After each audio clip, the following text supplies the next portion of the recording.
Buenas tardes, mi nombre es Edwin Pérez y quiero dejarte saber que estoy muy contento de ver tantas caras sonrientes en esta tarde. Quiero que con estas palabras extenderte una cordial bienvenida y que la bendición que has venido a buscar a través de la palabra de Dios pueda ser una realidad para ti y tu familia. Si esta es la primera vez que te conectas, quiero ser el primero en extenderte una cálida bienvenida para ti y dejarte saber que es un placer tenerte en medio nuestro. Me gustaría que tomaras un tiempito, mi querido hermano, y nos dejes tu nombre, de dónde eres, si tienes una petición por la cual te gustaría que oráramos en esta tarde. Esa información nos ayudará a conocerte un poco mejor y saber cómo podemos servirte y orar por ti.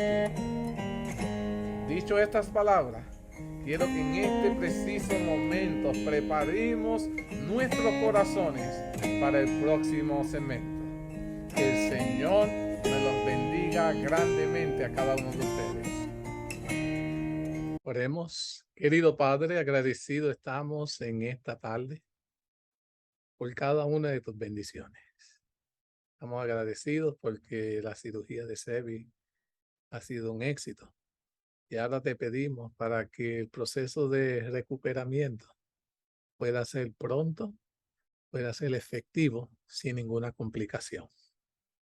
Te rogamos que tú puedas ayudarla para que el dolor se pueda eliminar lo más pronto posible y pueda recuperarse inmediatamente. Te pedimos por cada uno de los hermanos que han estado pidiendo oraciones por su salud. Tú sabes quiénes son los que han sido afectados y te pedimos por cada una de esas necesidades. Te pedimos también en esta tarde que seas tú nuestro invitado de honor en nuestros hogares, para que puedas bendecir cada una de las palabras que se van a ser transmitidas en esta tarde. Pedimos la dirección de tu Espíritu Santo para que nos mantengamos siempre bajo un así dice Jehová y podamos sentir que estamos siendo bendecidos por estas tus palabras. Todo esto te lo suplicamos, te lo agradecemos en el maravilloso nombre de Jesús. Amén. Queridos hermanos, estamos estudiando, finalizando ya el tema, el capítulo 9 con el tema El camino de la salvación. En los temas anteriores vimos el camino del santuario como el plan divino para poder reconciliarse con el ser humano y poder salvarlo de la muerte eterna. Vimos que en el año 1844 Jesucristo entró al lugar santísimo del santuario celestial para iniciar lo que nosotros llamamos la purificación del santuario celestial, equivalente al juicio celestial. Y que desde entonces los casos de todos los seres humanos que han vivido sobre la faz de la tierra están siendo investigados por Dios a base de su santa ley y su misericordia, y en presencia de los santos ángeles, para poder así determinar su destino eterno, ya sea vida o muerte eterna. En los temas anteriores también vimos que Dios ha dispuesto un proceso claramente establecido para que el ser humano pueda obtener la salvación y se convierta de un pecador a un santo. ¿Cuál es el proceso que estableció Dios para obtener la salvación según el santuario? Se trata de lo que nosotros llamamos el camino del santuario, en el cual habíamos dicho que el pecador entra primero por la puerta ancha del santuario con su animal inocente, reconociendo plenamente su culpa y la urgente necesidad de obtener el perdón a través de la misericordia divina. La palabra de Dios muestra que hasta el peor pecador puede salvarse y obtener el perdón. Un ejemplo maravilloso de esta realidad lo podemos ver en la conversión de David. David era un adúltero, fue un asesino, y después de su pecado se arrepintió de todo corazón y escribió en los Salmos las siguientes palabras. En el libro de Salmos, capítulo 51, versículo 1 al 4, dice lo siguiente la palabra de Dios. Ten piedad de mí, oh Dios, conforme a tu misericordia, conforme a la multitud de tus piedades, borra mis rebeliones.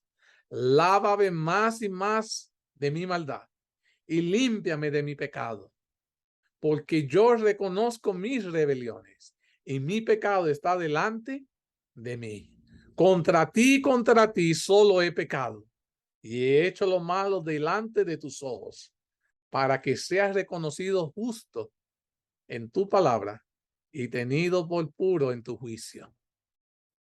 Y si se recuerdan la semana pasada, la conversión del publicano que decía, Dios sé propicio a mí que soy pecador.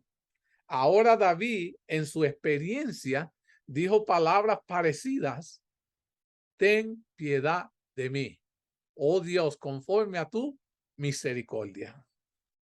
¿Qué en realidad estaba David haciendo, confesando cuando él dio estas palabras? What David was really confessing, or what he was really seeking when he said these words?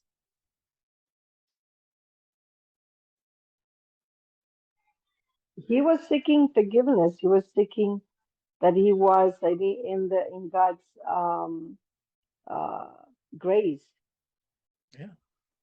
¿Y cuántos de nosotros necesitamos ser perdonados? Pero al igual que David, tenemos que reconocer que para poder obtener ese perdón, tenemos que confesarlo.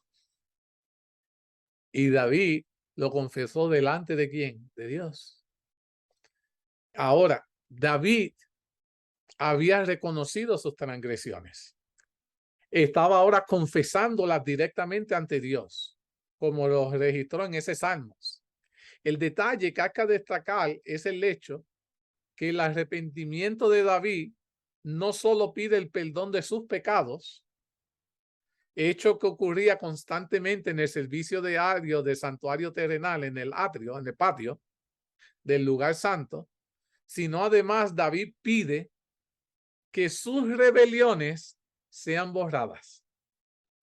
Now, it's not the same to ask forgiveness para que Dios le borre sus pecados, right? El perdón se hacía en el santuario todos los días. Pero cuando David le dice, oh, pero yo también quiero que tú borre, erase todas mis rebeliones, esto solo ocurría en el santuario una vez al año. It's get better. Solo ocurría una vez en el año durante el tiempo de Yom Kippur. Lo que nosotros habíamos dicho que era el día de la expiación de los pecados, o lo que era el día del juicio, Judgment Day. David entendía estas dos fases tenían que pasar en su plenitud, y cuando él pide a Dios que lo perdone, también le dice, bórrame los pecados, porque él sabe que en el santuario, this is how it happens. Esto era como pasaba. David conocía perfectamente, mis queridos hermanos, el plan de salvación mediante el camino del santuario. El santuario dejaba claro todos los detalles que tú y yo necesitamos saber y conocer para poder obtener el perdón de nuestros pecados. Todo estaba allí. Todo estaba trazado, el plan de salvación en el santuario. David lo conocía. Y tristemente, en el tiempo que vivimos hoy, ¿cuántos de nosotros conocemos ese plan? ¿Cuántas veces en nuestras iglesias se predica de ese plan de salvación trazado desde el principio del mundo para nosotros hoy? Porque Dios ha querido salvar a la humanidad. Y Dios trazó ese plan y lo dejó allí para que todos los que estudiásemos el santuario pudiéramos encontrar el perdón. Sí, hermana Sebi. Doesn't it say that your way is in the sanctuary? We can't have a way if it's not in the sanctuary. If we don't learn the sanctuary, there's gonna be no way, because we don't know where we stand, we don't know where we have to go, and we don't know what's gonna happen. He gave us the whole salvation. It's in the sanctuary. Alabados a Dios. Sebi está diciendo que es sumamente importante que entendamos que Dios en el santuario trazó todo el plan de salvación. Desde el comienzo hasta el final, todo lo que nosotros necesitamos hacer. Pero la pregunta es, ¿cuánto hemos tratado de dedicar tiempo para aprenderle esto? Y más cuando tu salvación depende del conocimiento de este proceso. Es sumamente importante. We need to know this. Necesitamos conocer esto. Ahora, David confiaba en la misericordia divina, que estaba representada en el propiciatorio, como vimos en los temas anteriores. Para David recibir el perdón de sus pecados y el borramiento de sus pecados de los registros de los libros celestiales, en el día del juicio, él confiaba que Dios podía hacerlo. Y es por eso que David habla en el contexto del juicio, pues sabía que sus pecados iban a ser borrados durante el juicio divino. Interesante esto, tiene que pasar el juicio divino para que allí puedan ser borrados sus pecados.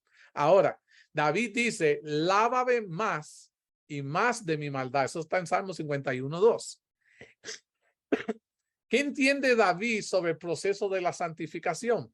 Mira, David entendía además que la santificación is a process. El proceso de la santificación es un proceso. No pasa de la noche a la mañana. It's a process, es un proceso. Que debemos ser lavados progresivamente más y más de nuestra maldad. Tal como está demostrado mediante el camino del santuario. Primero el pecador entra al atrio, donde recibe el perdón de sus pecados. Luego viene al lugar santo, cuyos objetos ilustran la comunión del santo con Dios mediante el estudio de su palabra, la oración y la presencia del Espíritu Santo. Y finalmente se encuentra con el lugar santísimo, con la ley de Dios contenida en el arca del pacto y la presencia de Dios.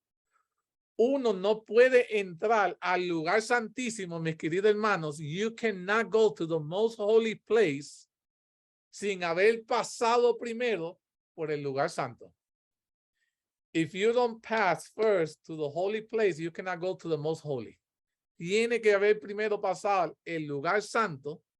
Tuviste que haber pasado por el atrio antes de tener acceso al lugar santísimo.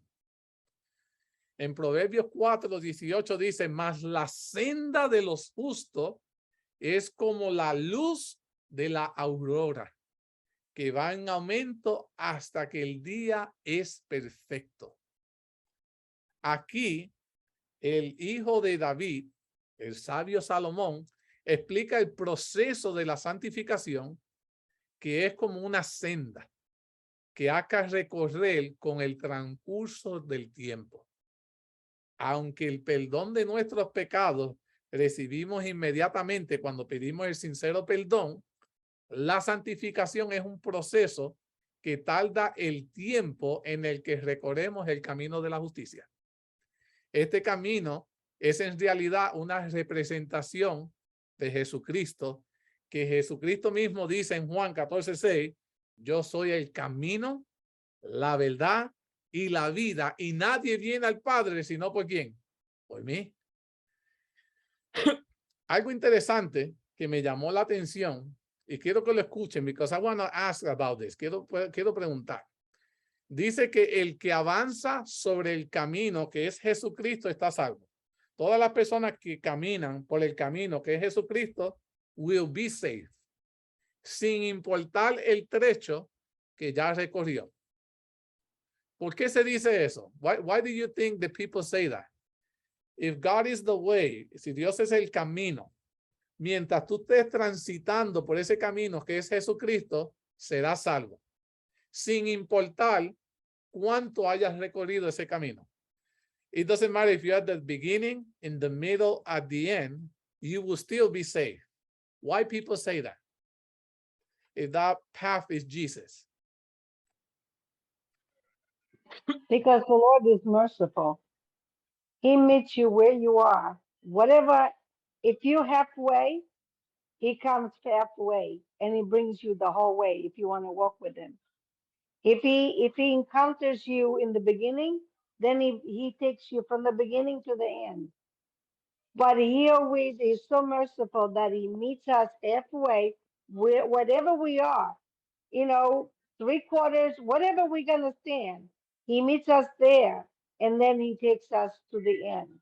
This is why salvation with him is the best. Alabado sea Dios. Y me gusta eso, como dice Sebi, porque dice, no importa si te encuentres en el principio, en el middle o al final, Dios va y se encuentra contigo donde tú te topas y te lleva hasta el final. Mira, con Jesús, mis queridos hermanos, no se pierde.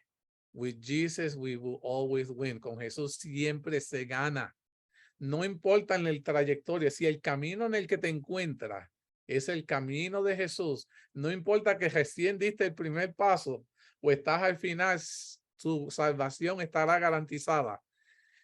Hubo un ladrón que se topó con Jesús al principio del camino, se estaba allí en la cruz con Jesús y le dijo, acuérdate de mí en el día que tú vengas. Estaba al principio, no recibió ningún estudio bíblico ni nada, y que Jesús le dijo, desde hoy te digo que estarás conmigo en el paraíso. Jesús no le dijo, bueno, si sobrevive la cruz, te bautiza. No, it's nothing like that, mis queridos hermanos.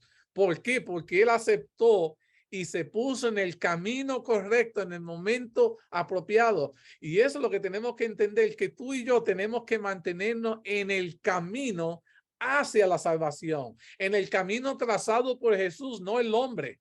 En esa trayectoria, no importa en dónde tú te encuentres, mientras te mantenga en esa senda, serás salvado. El peligro que corremos es cuando nos desviamos, porque en Mateo, capítulo 7, versículos 13 y 14 dice, entrad por la puerta estrecha, porque ancha es la puerta y espacioso el camino que te lleva a la perdición. Y muchos son los que entran por ella, porque estrecha es la puerta y angosto el camino que lleva a la vida, y pocos son los que la hallan.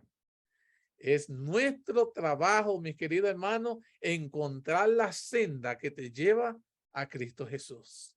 Y mientras te mantenga en ese camino, no importa en qué parte del camino te encuentres, tu salvación estará garantizada. Alabado sea Dios, hermana Sebi.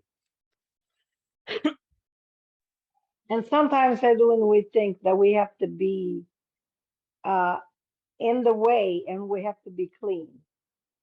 But actually, the dirtier we are, the more he cleans us and he takes us. Alabado It sea. doesn't for him. It doesn't matter if nobody's clean to begin with, but there is somebody that is dirtier than the others. Oh, that's what we think. But he says, you know, I don't remember what was it in when it says that Israel it was in the street all dirty and he cleaned it. It says, "You my first son."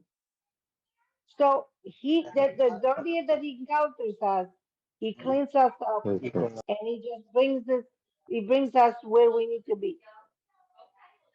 Wow. Lo lindo es como dice Sebi, Dios no importa cómo nosotros vayamos a donde Él, en la condición que nos encontremos, cuán sucio estemos, la sangre de Cristo puede limpiarlo todo. No hay límite para lo que Dios puede hacer para restaurar la vida del pecador. Y esta es la senda que queremos hablar. Habla también, dice en el Proverbios 4:18, la senda de los justos es como la luz de la aurora, que va en aumento hasta que el día es perfecto. ¿Cómo es la luz de la aurora cuando sale el sol al amanecer?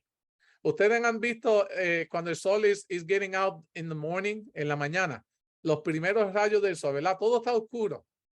Y de momento pega un rayito de luz y por donde está pasando ese rayito de luz, como que comienza a aclararse ciertas cosas, pero todavía sigue viendo ¿qué? Oscuridad. Y aparece otro rayito y otro, ¿verdad? Inicialmente son tan solo algunos rayos de luz que comienzan a iluminar nuestra oscuridad, proyectando grandes y largas sombras, pero a medida que pasa el tiempo, el sol se levanta gradualmente, nuestra sombra se va acortando y finalmente cuando el día es perfecto, el sol en medio del día está para nosotros, ya no hay sombras. Y así pasa con el evangelio. Primero como que no entendemos. Y hay un rayito de luz, hay otro, hasta que el Señor nos lo da que toda la luz. Y ahora todo está claro, todo hace sentido. Y por eso como estamos hablando ahora del santuario, del camino a la salvación, de todas estas cosas que hemos hablado, ahora hay que ponerlo todo que junto para que haga sentido. Mírense. En 2 Corintios 3:18 dice, por lo tanto, nosotros todos mirando a cara descubierta como un espejo, la gloria del Señor, somos transformados de gloria en gloria en la misma imagen como por el Espíritu del Señor. El libro de Gálatas expresa la transformación del carácter de los hijos de Dios mediante un fruto que tiene que madurar.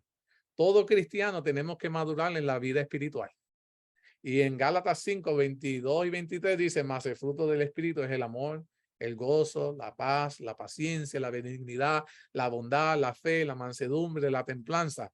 Es bueno saber, mis queridos hermanos, que es el fruto de Dios y no nuestro propio fruto. Qué bueno saber que cuando nosotros estamos caminando por la senda correcta que nos lleva a la salvación a Cristo Jesús, son los frutos de Dios los que son otorgados a nosotros y no los nuestros. Pues es el Espíritu Santo pone en nosotros los atributos del carácter divino para que tú y yo podamos reflejar nuevamente su carácter y semejanza que habíamos perdido desafortunadamente en el pecado. El carácter de Dios, como habíamos hecho en estudios pasados, tiene que ser restaurado en cada criatura que ha de ser salvada. El carácter de Dios tiene que ser restaurado y es el Espíritu Santo quien moldea esa imagen en nosotros. Es por eso que debemos ser tú y yo templo del Espíritu Santo. El deseo divino es llevar este fruto del carácter divino en nosotros a la plena madurez. Obtenemos la presencia del Espíritu Santo en nuestras vidas mediante la oración. Y Dios es fiel en terminar la buena obra que inició en nosotros. Por eso habíamos dicho que no importa en qué parte del camino te encuentres, si estás en el camino que es de Cristo Jesús, no importa si recién empezaste, si estás a mitad o estás al final, es Jehová quien termina la buena obra que inició en nosotros. Él es el que determina nuestra salvación, no nosotros. Nuestro trabajo es mantenernos en la senda y confiar en Jehová. Y Él terminará la buena obra. Filipenses 1:6 dice, estando persuadido de esto, que el que comenzó en nosotros la buena obra, la perfeccionará hasta el día de Jesucristo. He will take care of us. Él se va a encargar de nosotros. Ahora, pregunta que les hago. Y sean honestos. Piensen en el pecado más terrible que te puedes imaginar. No me lo digan. Piensen en el peor pecado. Y ahora imagínense que alguien lo cometió. El peor pecador podrá salvarse hoy en día. What do you think? ¿Qué ustedes piensan? El peor pecador podrá salvarse hoy en día. ¿Qué opinan? Díganme. Piensen en el peor pecado que se le venga a la mente. Ya esa persona lo cometió. ¿Podrá hoy en día el peor pecador salvarse? ¿Sí o no? ¿Qué ustedes piensan? Yes. Sebi dice que sí. Habrá alguien que piense que diga, no. Hay como que hay un límite de tal vez este que lo cometió, tal vez pueda recibir perdón, pero este no. Interesante que lo maravilloso es, y yo quiero que nosotros sepamos hoy, que hasta el peor pecador se puede salvar. No hay nadie que pueda decir, soy demasiado malo para que Dios me acepte y perdone. There's no one. Nadie puede decirle eso. Soy demasiado malo para que Dios me acepte y perdone. Pues si Dios pudo perdonar a un adúltero, a un asesino como lo fue David, entonces nos puede perdonar también a nosotros todas nuestras ofensas y nuestras rebeliones. Y es exactamente por eso que Jesucristo murió en la cruz.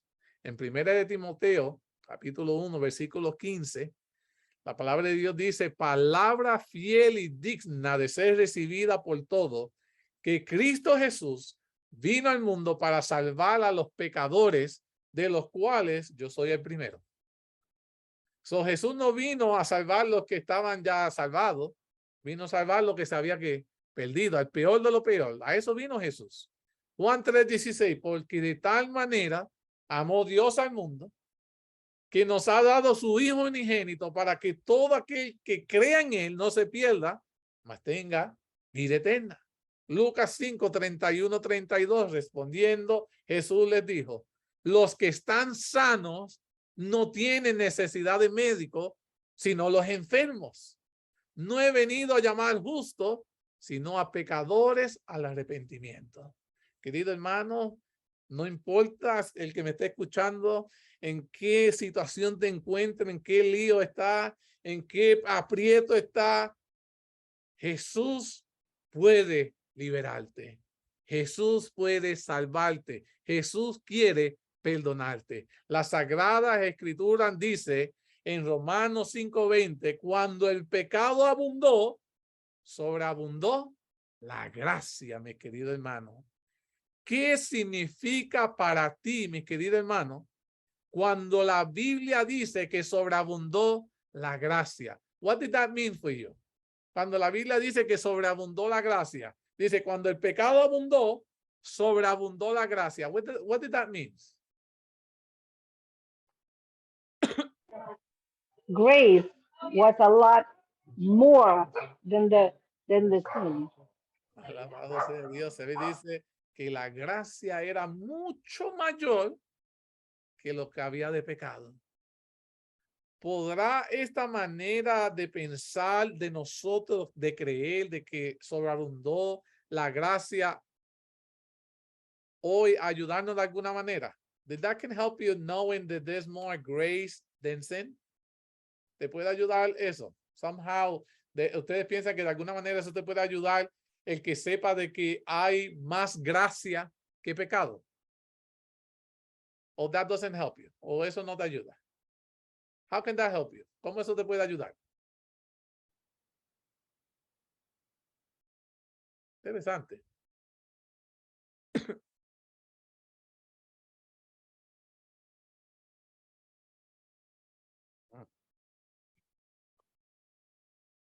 Mira, cuando la Biblia dice que sobreabundó la gracia, esto significa que siempre hay más gracia. Es decir, hay más misericordia, hay más perdón que lo que hay de pecado. Número 2, aunque nuestro pecado sea grande, la gracia de Dios es mucho más grande que cualquier pecado tuyo. Número 3, deseo darte un ejemplo. Cuando Dios creó a Adán y Eva, Adam and Eve, ellos respiraron día y noche el oxígeno y el oxígeno no se acabó, pues porque el oxígeno que Dios creó sobreabunda. Y ahora que somos aproximadamente 7,000 millones de habitantes de la Tierra, aunque todos estamos respirando día y noche, el oxígeno tampoco se acaba, sobreabunda. De esta manera, mi querido hermano, sobreabunda la gracia de Dios. El perdón de Dios es más que suficiente para cubrir todos los pecados de todos los seres humanos. El problema radica en el hecho que tan solo una minoría busca el perdón de sus pecados y la reconciliación con Dios y el prójimo. That's the only problem. De que son un grupo pequeño, they are seeking for forgiveness. It's not everybody. No todo el mundo está buscando el perdón, pero la gracia de Dios sobreabunda y hay suficiente para que toda la humanidad pueda ser perdonada y restaurada. Es que no la están buscando, hermana Sevi. I'm sorry, I couldn't answer before. I was a little crazy over here. But you asked the question. What was the question that you asked before? No, I was like, how can you knowing that there's more grace than sins, Can that help you somehow today, knowing that there's more grace than sin? Yes, because if you think that you're at the end of your rope, if you think that you did things that in your eyes and in the eyes of God is the worst thing ever, you know that God's forgiveness is bigger than our sin. God's forgiveness is bigger than us. God loves us so much that He can not only forgive us, but He can actually borrow, how you say, just He Erase them. can Borrarlos. erase them. He can erase them. This is how big is our God. Amén. David dice que es bueno saber y que nosotros entendamos que la gracia de Dios es mayor que el pecado, porque nos ayuda a nosotros a entender de que no importa qué pecado hemos cometido, Dios puede no solo perdonarlo, sino eliminarlo, borrarlo, como si no hubiese sucedido. Y no solo eso, sino que nos ayuda a nosotros a entender que siempre Dios está disponible para nosotros acercarnos a Él. Muchas personas dicen, no, esto que cometí está mal y preferimos nunca ir a donde Él porque pensamos que Dios no nos puede perdonar. Pero no hay pecado, mis queridos hermanos, que Dios nos pueda perdonar. La gracia de Dios siempre será mayor que la cantidad de pecado que hay en el mundo. Es tanta la gracia de Dios que Dios puede perdonar al planeta entero. El problema está en que el ser humano no está buscando reconciliarse con Dios. El ser humano no está buscando el perdón de Dios. Y por esa razón la humanidad no ha podido ser reconciliada. El perdón no ha podido ser otorgado. Y es por eso que temas como estos son importantes que nosotros podamos introducir para que la humanidad entienda de que Dios sí quiere reconciliarse con la humanidad. Ahora, como vimos antes, David pide a Dios que le perdone y borre sus pecados. Habíamos dicho eso. Pero lo hace también para que sea reconocido justo en tu palabra y tenido por puro en tu juicio. Eso dice Salmo 51:4. David estaba consciente que durante el día de la expiación, lo que nosotros llamamos el Yom Kippur, se llevaba a cabo también el juicio de Dios. Y lo interesante es entender que en cierto sentido Dios mismo estaba siendo juzgado. Ahora ustedes me dirán, espérate, ¿cómo que Dios estaba siendo juzgado? Eso sí se lo voy a probar, mi querido hermano. Jesús dice en Mateo 7:2, porque con el juicio con que juzguéis seréis juzgados, y con la medida con que medís os será medido. ¿Cuál es el doble significado de la hora de su juicio ha llegado? Y eso se lo voy a explicar. Miren, en este sentido, la declaración la hora de su juicio ha llegado, según Apocalipsis 14:7, presenta un doble significado. Por un lado, comienza el juicio de Dios que realiza para definir el destino de todos los seres humanos. Pero a la vez Dios está siendo juzgado, pues Dios será juzgado por los ángeles según la manera como Él juzga. Porque los ángeles quieren ver cómo Dios está juzgando a la humanidad. Ahora los ángeles están examinando el juicio de quién, de Dios.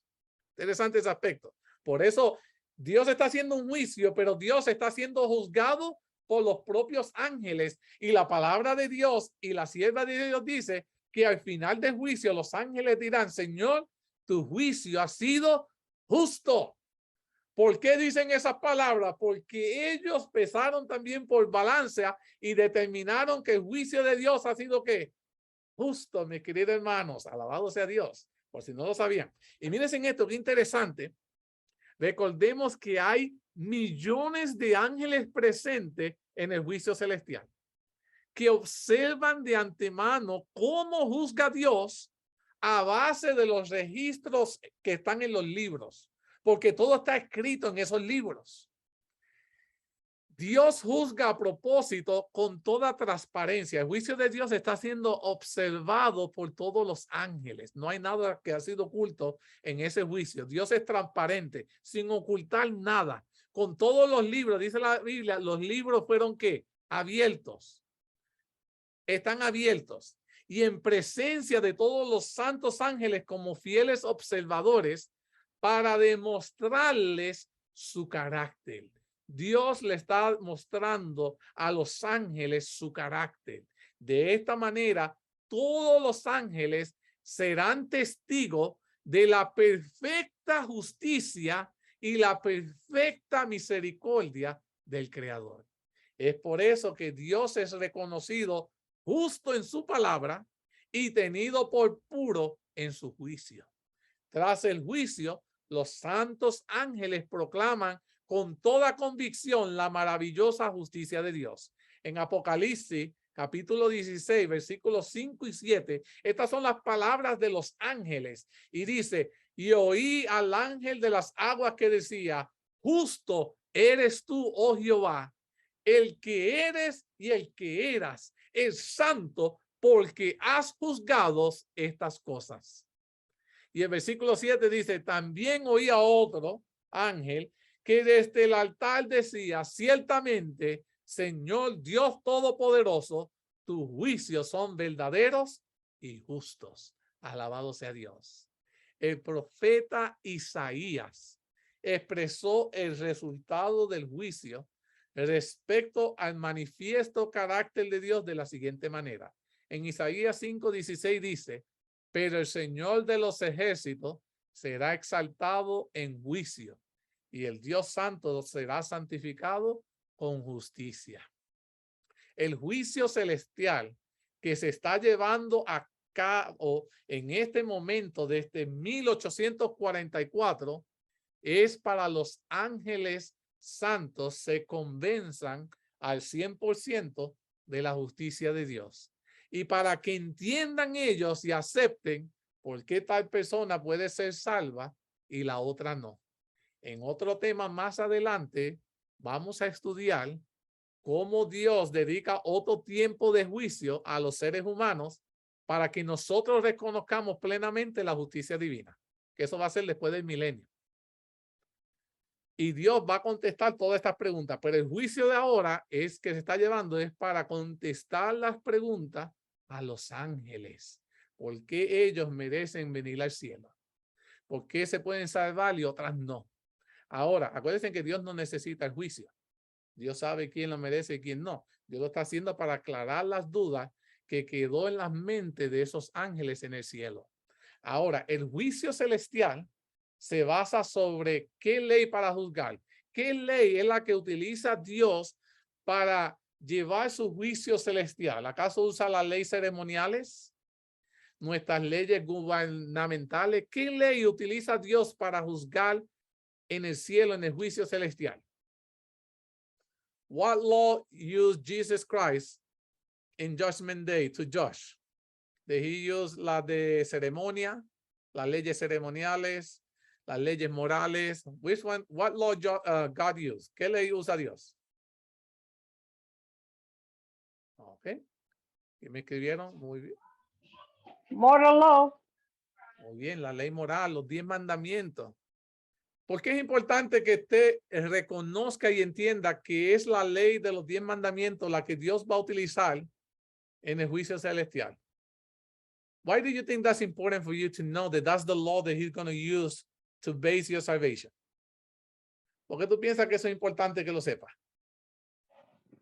Because right now they say that the 10 commandments, they're not working anymore. They are abolished. And believe it or not, want it or not, that's the one that's gonna judge you right until the end, and also over. Interesante, quiera tú aceptarlo o no, dice Sebi, esa es la que Dios va a utilizar. Y no solo eso, es importante que tú sepas por cuál tú vas a ser utilizado. No sé si cuando tú estás en un trabajo y te van a hacerle una evaluación, si tú no sabes en cómo te van a evaluar, cómo tú te vas a preparar para poder pasar la evaluación, ¿verdad? En todo buen trabajo te dicen adelantado con qué te van a evaluar para que tú te puedas preparar durante todo el año y cuando vayan al año a evaluarte tú puedas exceder tu evaluación. Dios hace lo mismo. Nos deja saber con qué ley Él nos va a juzgar para que nosotros podamos estar sujetos a esa ley y no seamos condenados por esa ley. Interesante eso. Dice, como vimos en el tema anterior, y les recomiendo que si no lo han visto puedan ir a nuestra página, el juicio celestial se basa únicamente sobre los 10 mandamientos que se encuentran vigentes en el arca del pacto del lugar santísimo en el templo de Dios. Tal como enseña también en Santiago 2, 10 al 12, dice, porque cualquiera que guardare toda la ley, pero ofendiere en un punto, se hace culpable de todos. Porque el que dijo no cometerás adulterio, también dijo no matarás. Ahora bien, si no cometes adulterio, pero mata, ya te has hecho transgresor de la ley. Así hablad, así haced, como los que habéis de ser juzgados por la ley de la libertad. Como vimos en el tema anterior, aquí se trata evidentemente de los 10 mandamientos. Pues concluye el mandamiento no adulterar, no matarás. Ahora, yo les quiero hacer una pregunta. A ver, no sé quién se sienta valiente to answer this important question. ¿Por qué la Biblia dice que el que ofende tan solo un punto, un mandamiento, se hace culpable de todo? ¿Por qué hacerte culpable de todos los que tú no has quebrantado si solo quebrantaste uno? ¿Por qué tú piensas que la Biblia dice que el que quebranta uno se hace culpable de todos? A ver qué ustedes piensan. That's a good question. Es una buena pregunta. ¿Por qué la Biblia dice que el que ofende un punto, un mandamiento, se hace culpable de todos? You're guilty for all. Porque no están basados en el amor. Ah, pues están basados en el amor. ¿Qué más?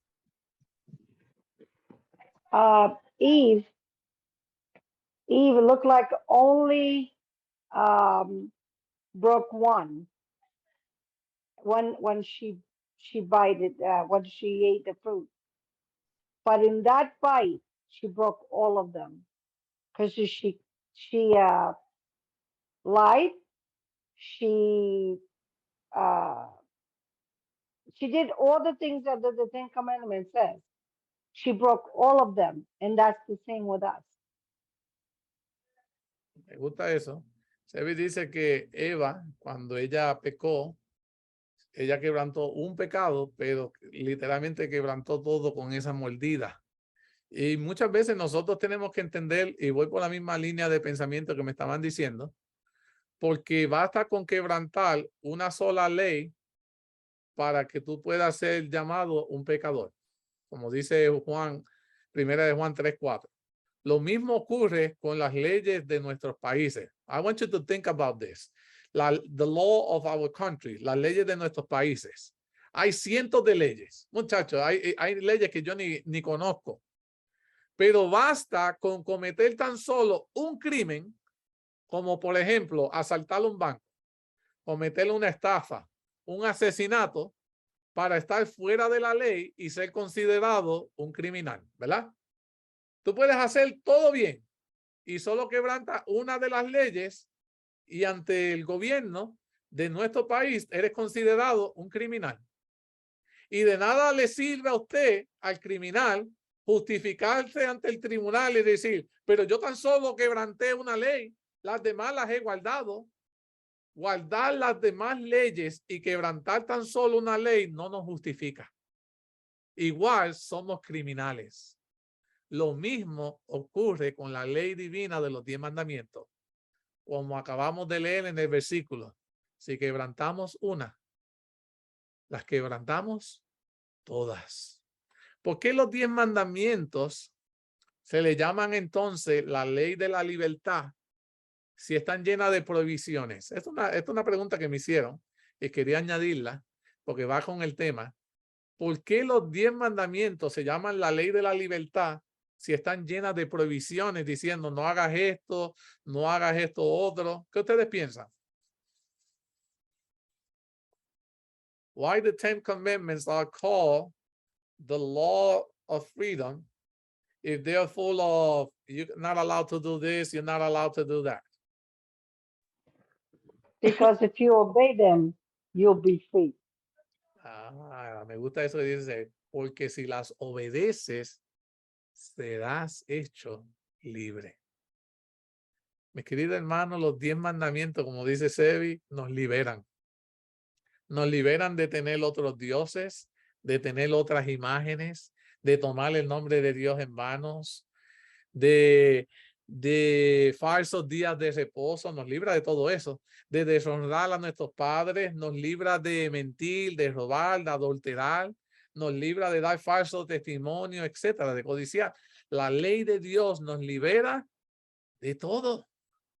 En otras palabras, la obediencia hacia los mandamientos de Dios nos libera del pecado. ¿Sabían eso?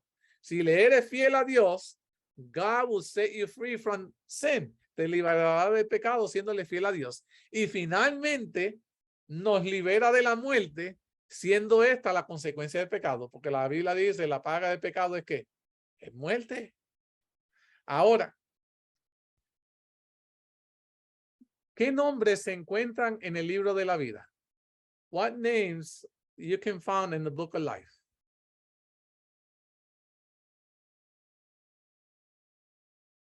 ¿Qué nombres se encuentran en el libro de la vida?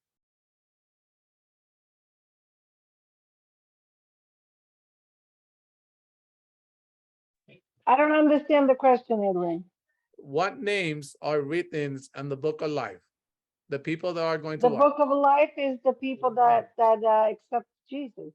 Muy bien, las personas que por ende debieran ser los que se van a salvar, ¿verdad? ¿Estamos de acuerdo con eso? Son los nombres que son escritos en el libro de la vida. Todos aquellos que aceptaron a Jesús y prácticamente se pueden salvar. Y digo que se pueden porque también en el libro de la vida tu nombre puede ser removido. ¿Estamos de acuerdo con eso?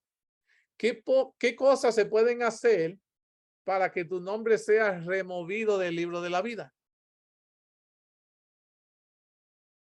What thing you can do for your name to be removed from that book? The same thing is when you are put on it. If you believe in Jesus and you walk with him, you'll be written in the book of life. If you deny him and you don't want to know anything about him, then you're going to be taken off. Oh, well, actually, I kind of like that. Eso que dijo Sebi me gustó. Dice, mira, de la misma forma que como puedes poner tu nombre si haces lo opuesto, pues puede ser removido. Si tú crees en el Señor Jesús como tu Redentor, tu Salvador, y caminas con Él, tu nombre puede ser puesto en el libro de la vida. Pero si niegas a Jesús y sigues en las cosas del mundo, puede ser removido. Y pregunto esto porque muchas personas desconocen que existe el libro de la vida, de que tu nombre debiera estar en ese libro para que puedas ser salvo, pero también que entiendas de que tu nombre que esté ahí no garantiza que sea salvo porque puede ser borrado. Ahora, es sumamente importante que nosotros entendamos esto para que sepamos que tenemos que hacer algo para que pueda nuestro nombre permanecer ahí. En el tema anterior vimos que existe el libro de la vida. Hablé mucho de eso en la semana pasada. En este libro están registrados los nombres de todos los seres humanos que alguna vez han vivido sobre el planeta Tierra, pues Dios los creó y planificó para él la vida eterna. Desafortunadamente, una gran parte de la humanidad tiene que ser borrado del libro de la vida durante el juicio, en el cual todo sale allí a la luz. Pues no va por el camino de la salvación y no están buscando la reconciliación con Dios y el prójimo, como dijo Sebi. En Apocalipsis 3:5, palabra de Dios dice, el que venciere será vestido con vestiduras blancas y no borraré su nombre del libro de la vida y confesaré su nombre delante de mi Padre y delante de los ángeles. Éxodo 32:33. Dice, Jehová respondió a Moisés, al que pecare contra mí, a este raeré yo de mi libro. Al que pecare contra quién, contra Dios, va a ser borrado del libro. El sabio Salomón expresó de la siguiente manera los más importantes de nuestras vidas. En Eclesiastés 12, del 13 al 14 dice, el fin de todo el discurso oído es este. Teme a Dios y guarda sus mandamientos, porque esto es el todo del hombre, porque Dios traerá toda obra a juicio, juntamente con cosas encubiertas, sean buenas o sean malas. Todo lo que ha sido de tu vida, lo bueno y lo malo, se va a saber. Va a ser puesto ahí al aire. Y mírate esto. Dice, todas las obras que Dios traerá en juicio están registradas en los libros de las memorias. Oh, mira otro libro.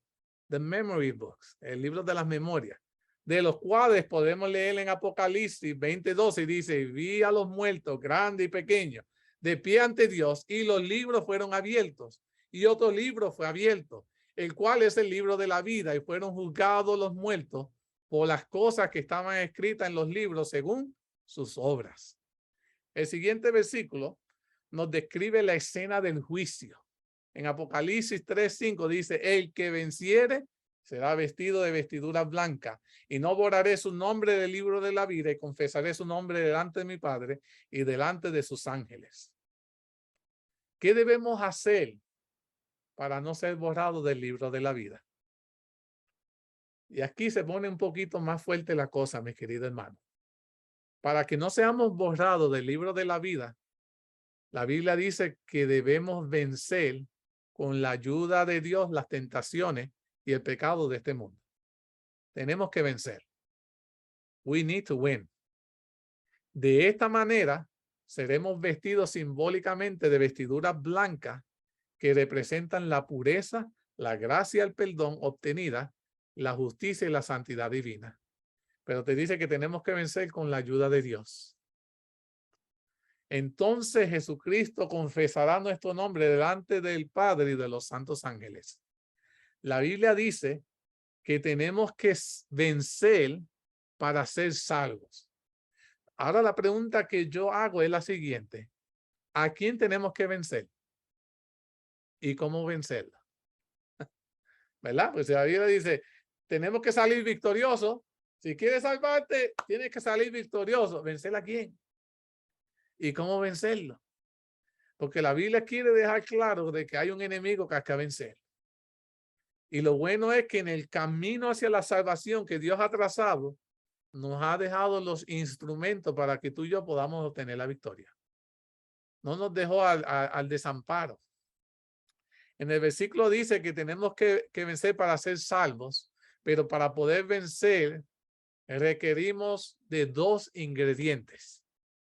En Apocalipsis 12:11 dice lo siguiente, y ellos les han vencido, está hablando al diablo, por medio de la sangre del Cordero y de la palabra del testimonio de ellos, y menospreciaron sus vidas hasta la muerte. Escúchense en esto, vencieron al diablo. ¿A quién tenemos que vencer? Al diablo. ¿Cómo vencerlo? Por medio de la sangre del Cordero y de la palabra del testimonio de ellos, menospreciaron sus vidas hasta la muerte. No basta, mis queridos hermanos, aceptar a Jesucristo como nuestro Salvador y sustituto. It requires a little bit more. Se necesita un poquito más. Debemos también, dice aquí, dar testimonio.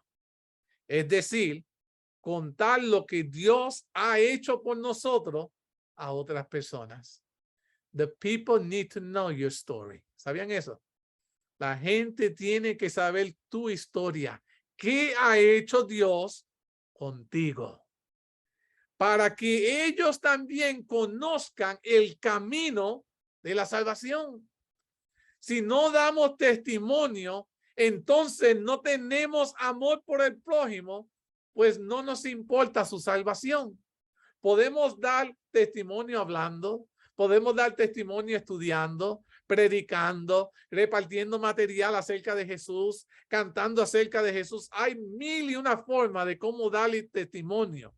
Es importante es que lo hagamos, aunque nos persiga por ello y nos cueste al fin la vida misma. Como decía el versículo, preste atención también al orden que mostraba el versículo. Primero hay que aceptar a Jesús como nuestro Salvador personal, es decir, la sangre del Cordero.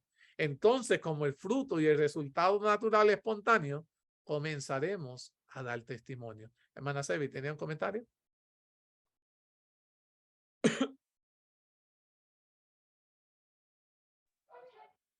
Yes, all those things that you said.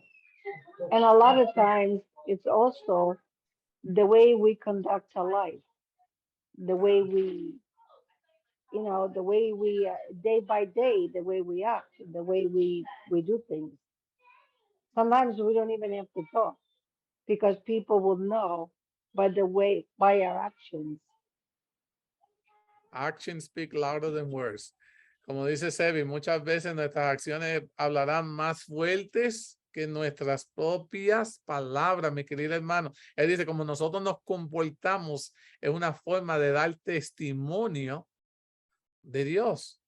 Y muchas veces no es tanto de lo que tú digas, es cómo tú estás viviendo, lo que le estás dejando saber al mundo a quién le sirves. Eso es muy cierto.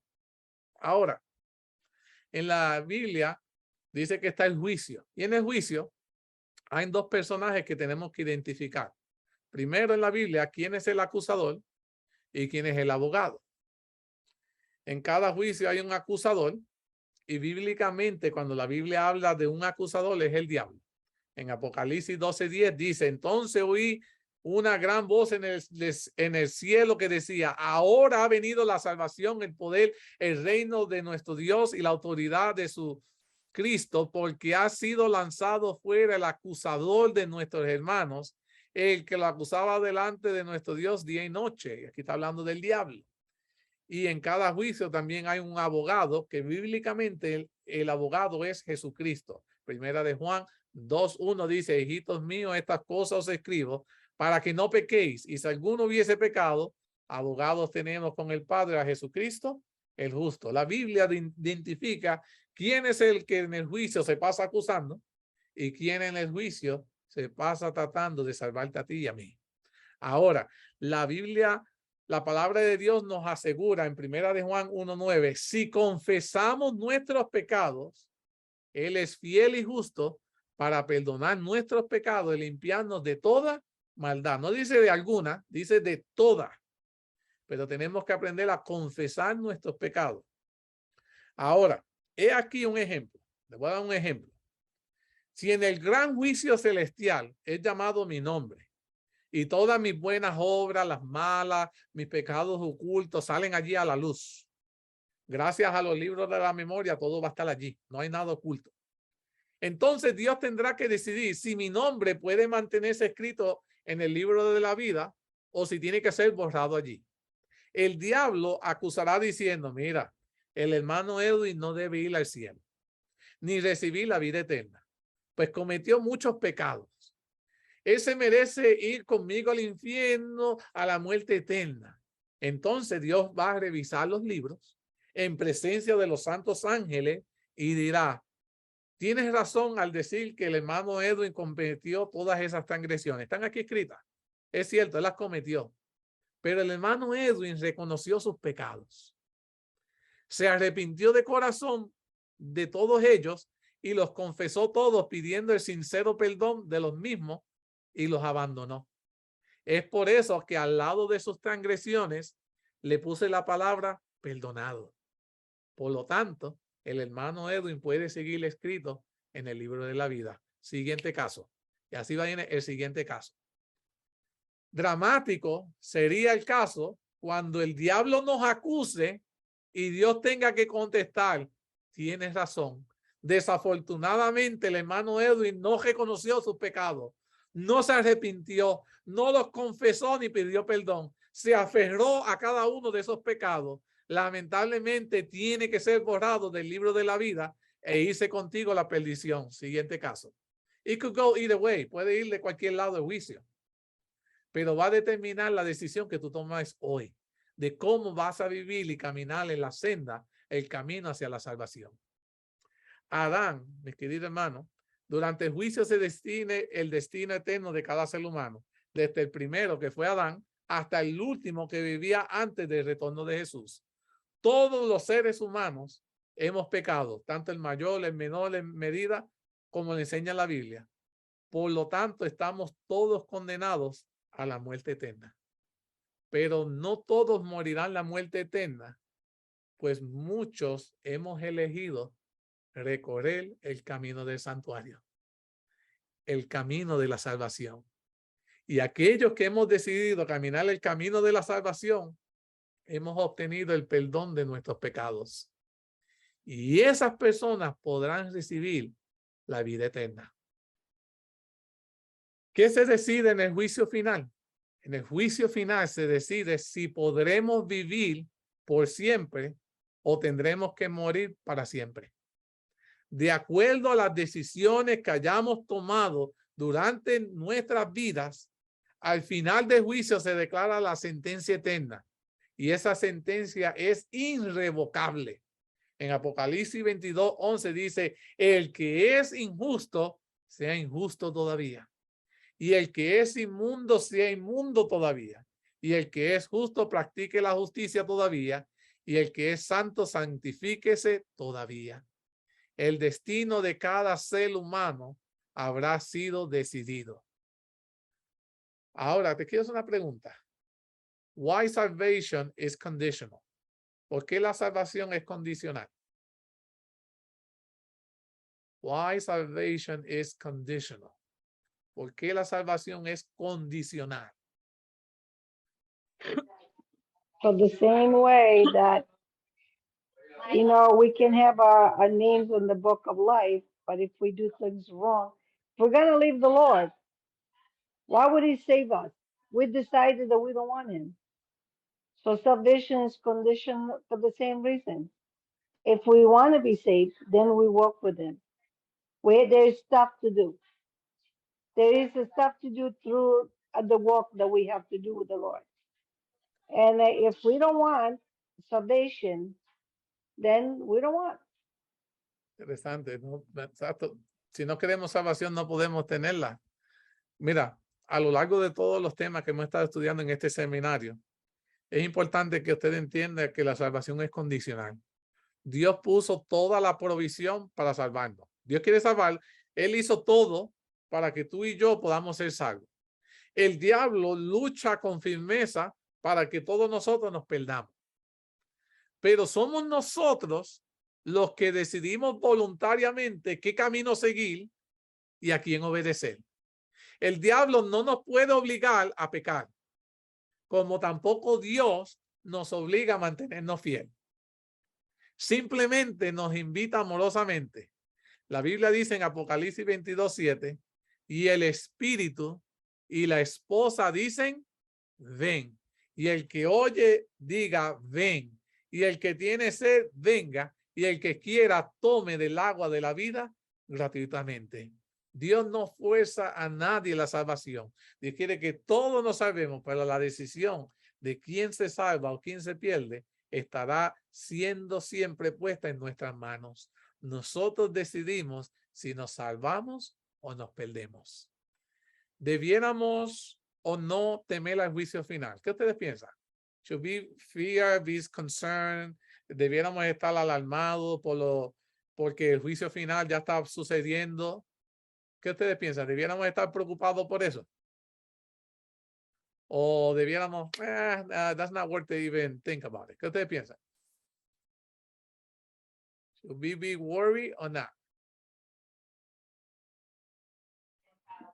And it depends on what corner are we standing. Are we standing with the winning?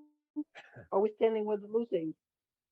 Because if we're standing with the winning, if we're standing with Jesus, he says that he will bring, he who began a good work in us will bring to completion until Jesus Christ the Savior. So we know if we walk with him, we'll get there. If we are in a different corner, then we should be worried.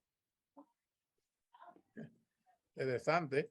Y mi hijo escribió, not if we do it correct. So, interesante, van por la misma línea. El visito está diciendo, mi hijo, que no debiéramos preocuparnos si lo estamos haciendo bien. Y muy cierto también es eso. Mira, yo lo quiero poner de esta manera. Si nosotros hemos arreglado nuestras cuentas con Dios y nos hemos puesto nuevamente en armonía con su voluntad, como dice la palabra de Dios, expresada en sus mandamientos, entonces no tenemos que temerle a la muerte. Pues tras el juicio viene la sentencia.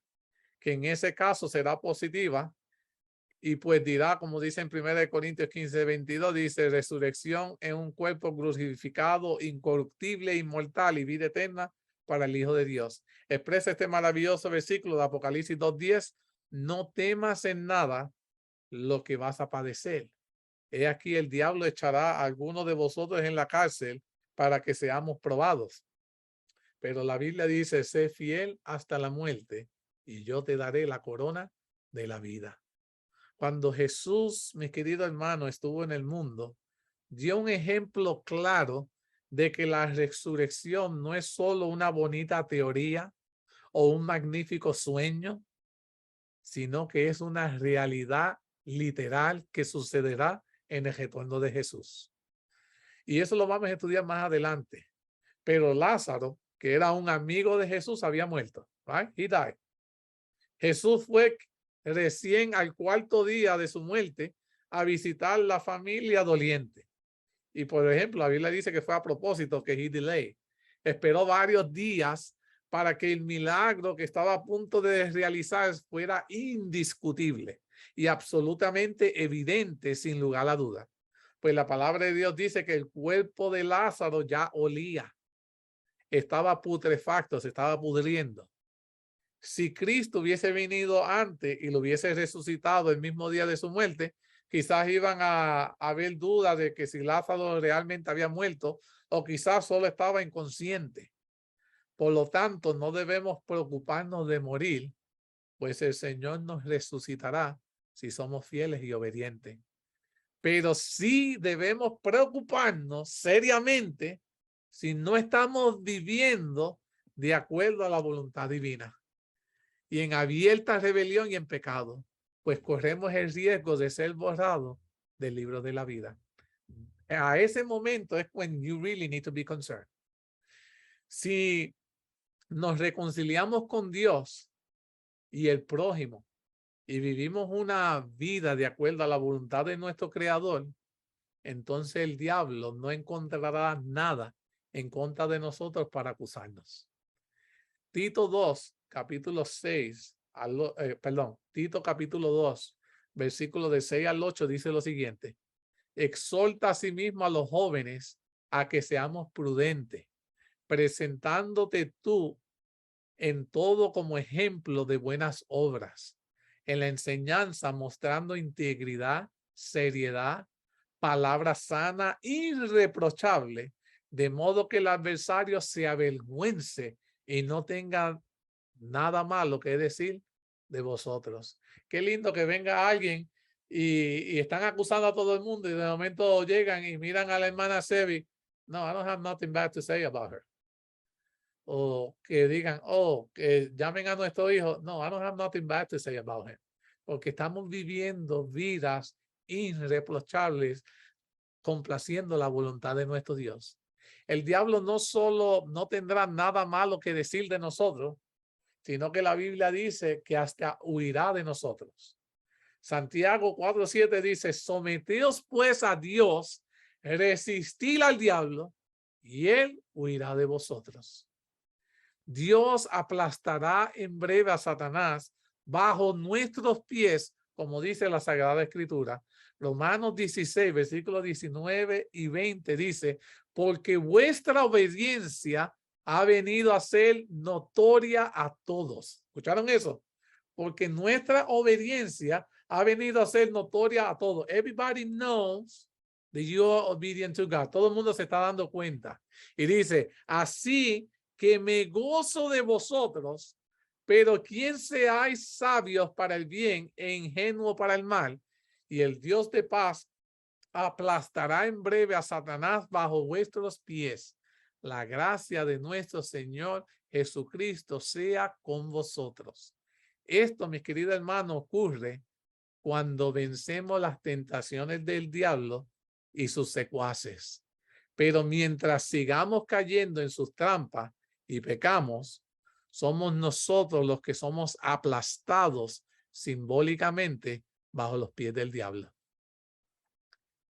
Jesús dijo, orad para que no entréis en tentación. Estamos viviendo en tiempos difíciles Y hoy es cuando más necesitamos orar para que no caigamos en las tentaciones. Acerca de Jesús dice en Hebreos 2:18, pues en cuanto a él mismo padeció siendo tentado, es poderoso para socorrer a los que son tentados. Jesús fue tentado. Él no se dio. Él sabe cómo se siente una tentación.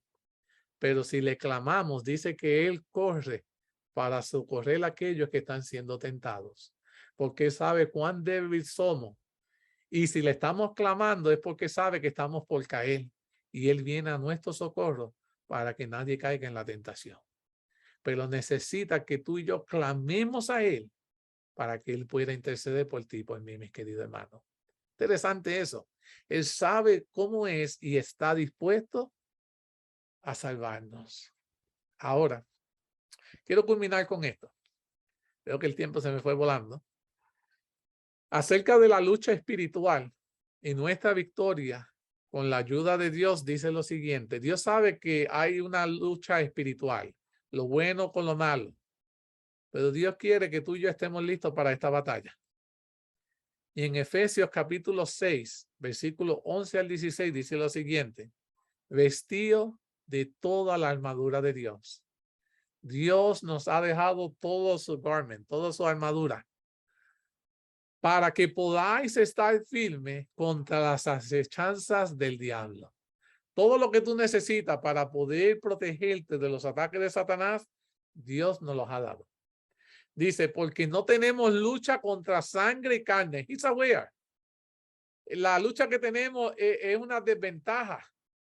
Porque el enemigo, el conocimiento que tiene, los poderes y todo, estamos en desventaja. Dios dice, I'm aware que la lucha que tenemos no es contra sangre y carne, sino contra principados, contra potestades, contra los gobernadores de las tinieblas de este siglo, contra huestes espirituales de maldad en las regiones celestes. God is aware de quién es nuestro enemigo.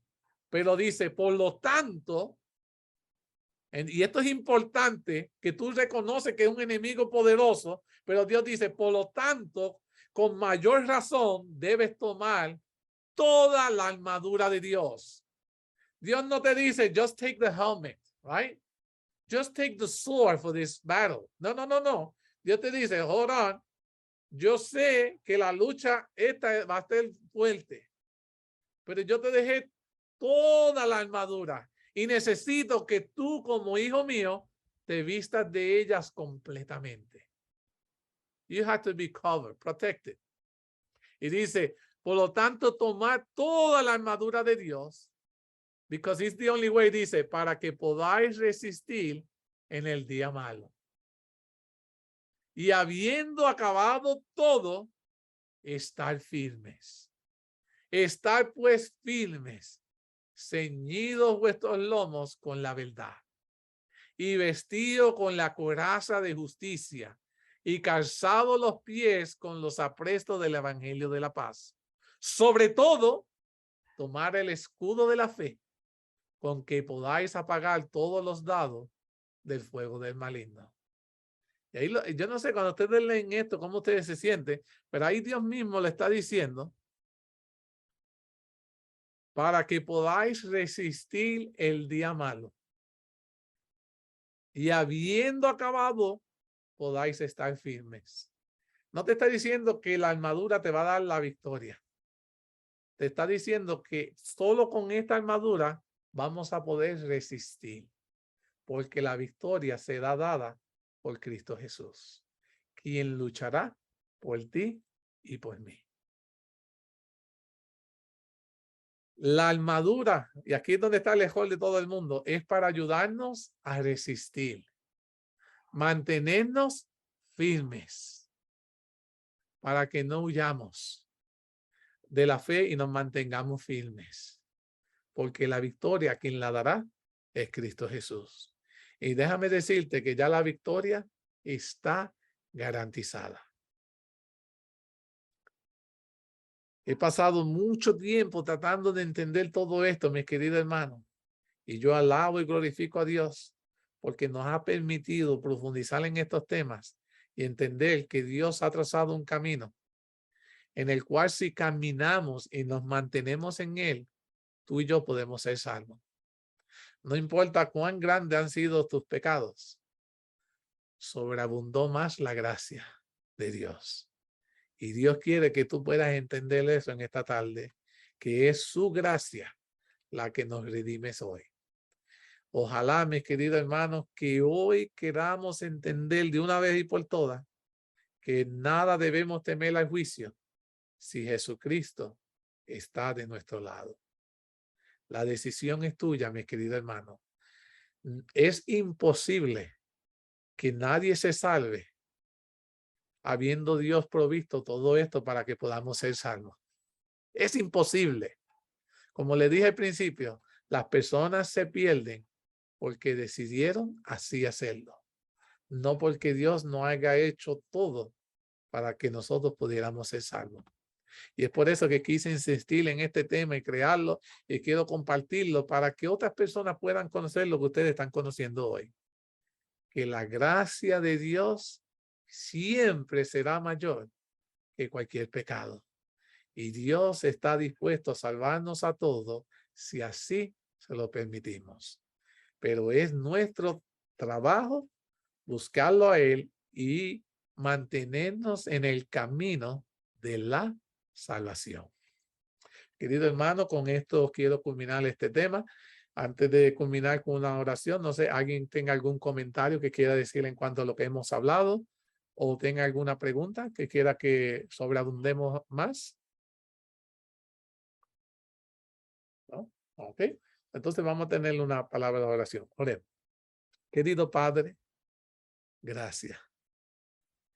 Porque aún este camino ha sido hecho por ti, con la intención de hacernos entender que tú quieres salvarnos.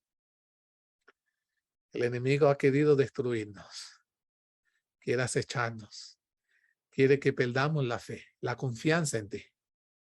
Pero yo te alabo y glorifico, porque nosotros hemos puesto la confianza en un Dios que quiere salvarnos.